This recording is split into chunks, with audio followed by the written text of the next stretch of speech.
जे संतोष देशमुख हत्या प्रकरण होतं त्यामध्ये वाल्मिक कराड यांच्यावरती मकोका लावण्यात यावा अशी मागणी करण्यात येत होती।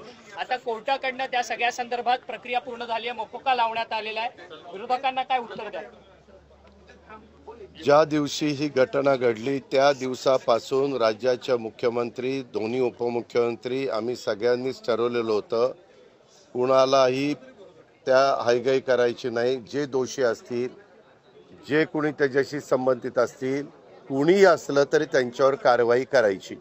आणि त्या दिवसापासून ह्या गोष्टीला सुरुवात झालेली आहे। एक आहे की महिना होऊन गेला, त्यांचं कुटुंब देखील, त्यांची पत्नी असेल, त्यांची मुलगी असेल, त्यांचा भाऊ असेल, ते पण थोडे चिंतेत आहे की बाबा पुढं काही होतंय का नाही, होतंय की नाही, होतंय की नाही। वास्तविक यंत्रणा, पोलीस यंत्रणा पोलिसांचं काम करते, CID मार्फत करते, SIT मार्फत करते। अशा या सगळ्या गोष्टी तिथं चालू आहेत। न्यायाधीशांच्या मार्फत देखील त्याची चौकशीच्या बद्दलचे स्वतः मुख्यमंत्र्यांनी शब्द दिलेत।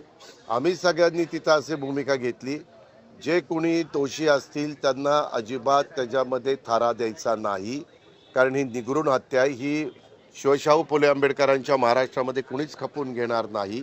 आणि त्याच्यामुळं कुणीही दोषी असेल तर त्यांचे धागेदोरे चौकशीमध्ये मिळाले तर त्यांच्यावर ॲक्शन घेतली जाणार आहे।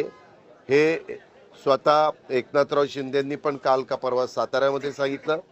ज्यावेळेस पत्रकार मित्र तुम्ही आम्हाला वेगवेगळ्या ठिकाणी प्रश्न विचारता तेव्हा मी पण सांगितलंय आणि राज्याच्या प्रमुखांनी पण सांगितलेलं आहे। खरोखरीच ही घटना अतिशय निगृण आणि माणुसकीला काळीमा फासणारी अशा प्रकारची आहे।